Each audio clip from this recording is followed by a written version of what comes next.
Number 7. The Farm. Once known as the Armed Forces Experimental Training Activity, Camp Peary is a sprawling 9,000-acre U.S. military reserve in York County, Virginia. It was originally used to train troops during World War II. Today, it's reportedly where Central Intelligence Agency recruits spend 6 months in what's been described as the most elite spy training program in the world. Known as the Farm, the facility is top secret. It's been closed off from the public since 1951, and let's just say security is tight. The only way for an average person to get an idea of what goes on inside is to talk to someone who's seen it for themselves.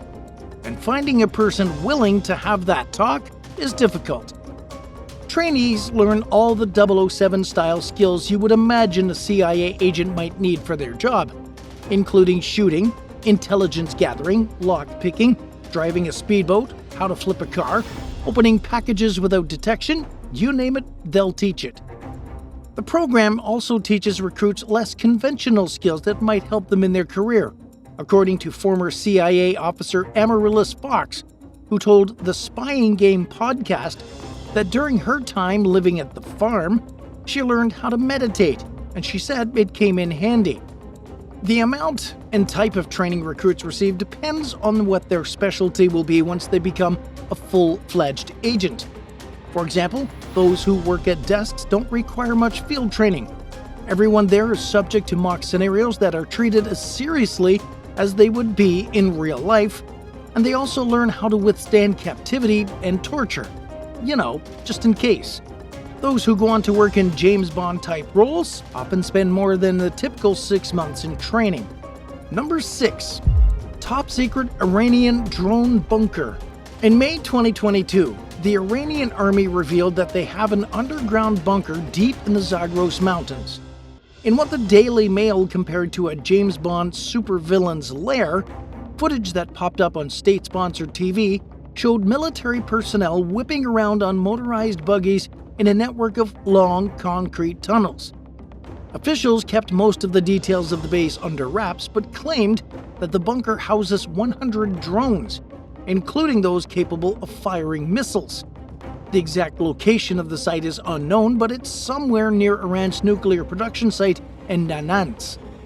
The discovery of the base set off alarm bells for U.S. military personnel.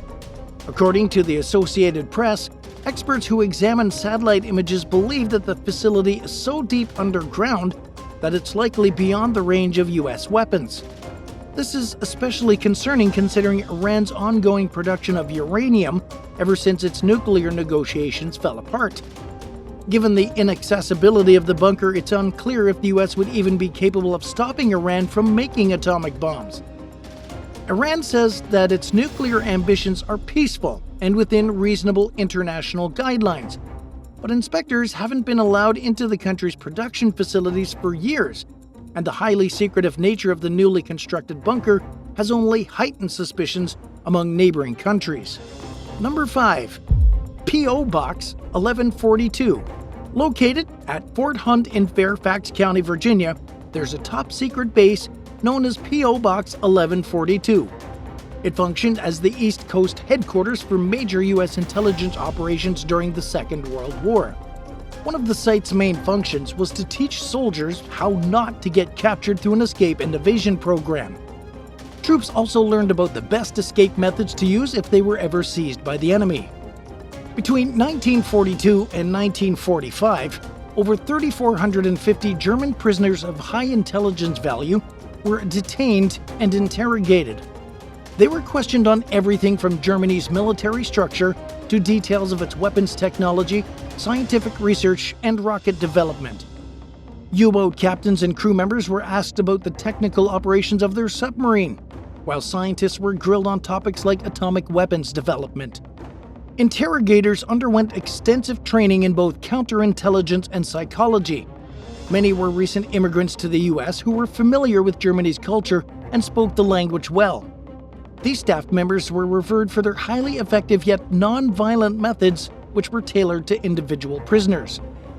It wasn't until long after P.O. Box 1142 halted operations when bits and pieces of information about what went on at the facility started to come out. In recent years, the National Park Service tracked down and interviewed 59 veterans who used to be stationed there. Several former staff members remembered how they buttoned up the German prisoners by giving them luxuries that aren't normally offered to detainees, including their preferred reading materials, good food, alcohol, and cigarettes. They were also allowed to gamble and have female visitors. The goal was to get the prisoners to relax and get them to share valuable information. Veteran Edmund Carpenter told the NPS that he trained in a separate building on the site with Bond-esque technological devices, which often involved hiding maps, radio parts, currency, and more inside everyday objects like baseballs, hollowed-out chess pieces, and even shaving brushes. The U.S. Army's first cryptographer was also stationed here. P.O. Box 1142 officially closed down in 1946. Former staff members started giving up its secrets during the 1990s, and the details continue to trickle out little by little even today. Are you surprised that there's so many secret military bases? What do you think? Let us know in the comments down below, and be sure to subscribe to the channel while you're at it. Number 4. China's villain-style deep-sea plans. In June of 2016, news reports claimed that China had plans in motion to build a huge Bond villain-style military base 10,000 feet under the waves in the South China Sea. According to some reports, plans for the deepwater structure had been in the works for some time. Its designated purpose was listed as searching for minerals on the seafloor. When news of the planned base broke out, Beijing demonstrated an effort to speed things along. In its 5-year economic plan released back in 2016, China listed the underwater base as its second top priority out of a list of 100 science and technology goals. Its eagerness to get moving on the project led to concerns that the base wasn't just for mining, but that it would have military purposes. The South China Sea is home to some of the world's most bitter territorial disputes, with at least 6 countries making claims to the waters.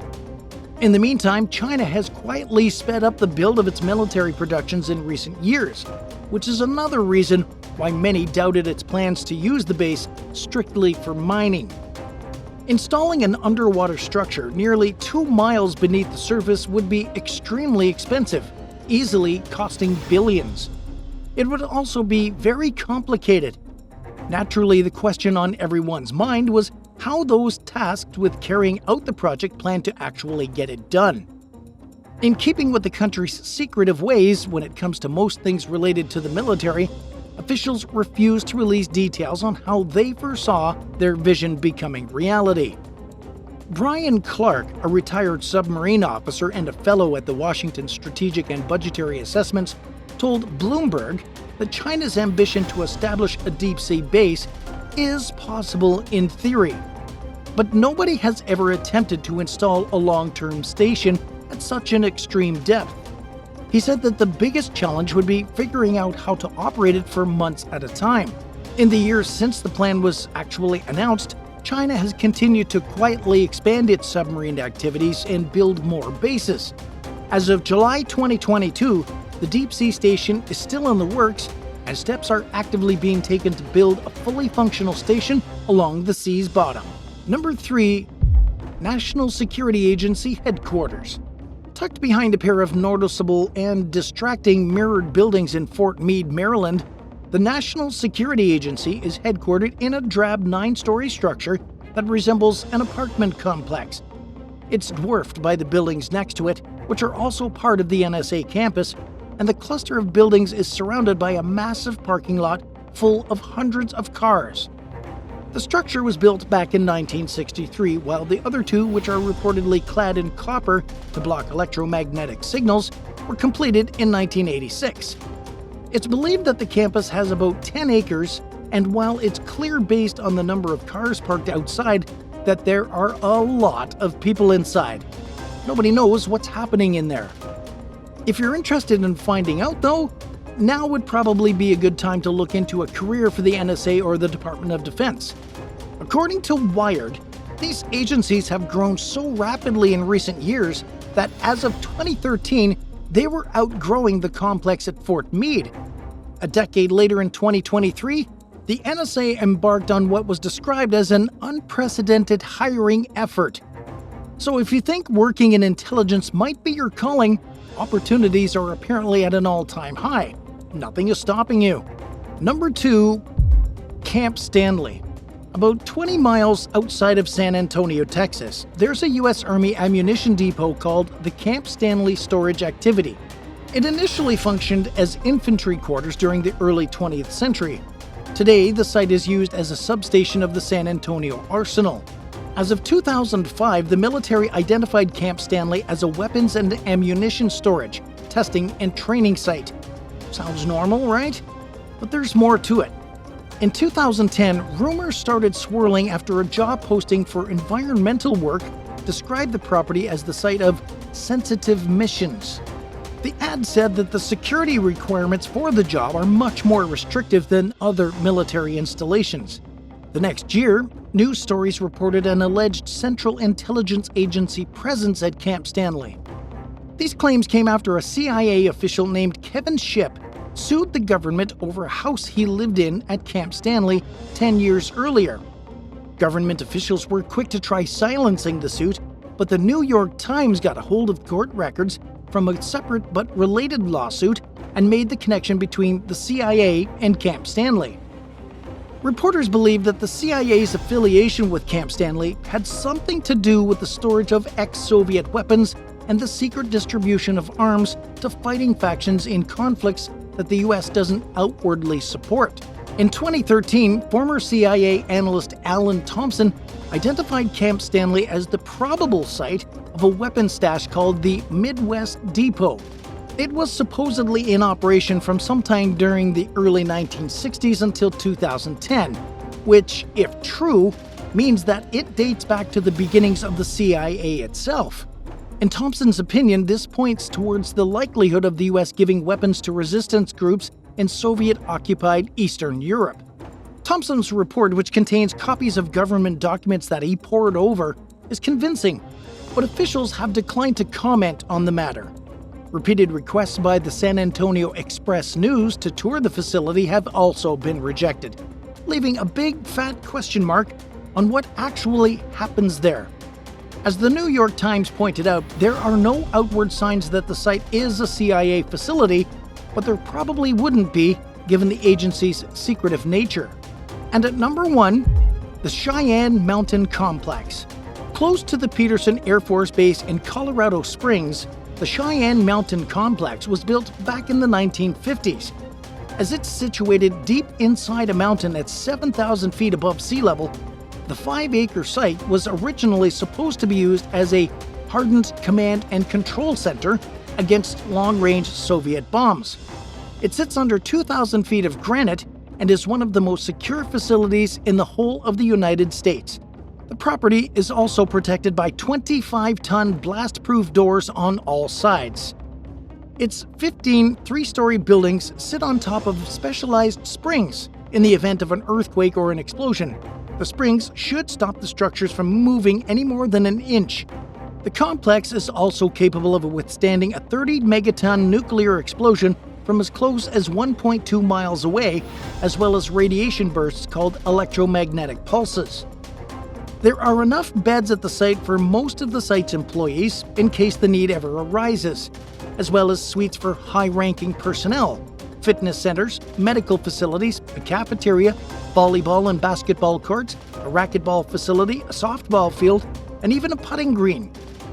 The property is outfitted with 6 generators, cooling and heating systems, a water supply, an escape hatch for emergencies, a diesel fuel reservoir, a communication center, and anything else it needs to operate without help from the outside world for extended periods of time.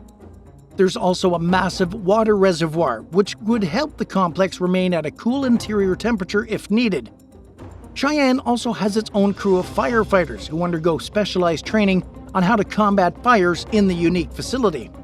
Simply put, there's few safer places on U.S. soil, but hopefully this heightened level of emergency preparedness will never be needed. Today, the site operates for various government agencies, including the Space Force and the Defense Intelligence Agency. It functions as a protector of American and Canadian airspace and houses air operations, weather support, national warning, space control, and combined intelligence watch centers. Thanks for watching. If you enjoyed today's video, be sure to give it a thumbs up and don't forget to subscribe. We'll see you next time.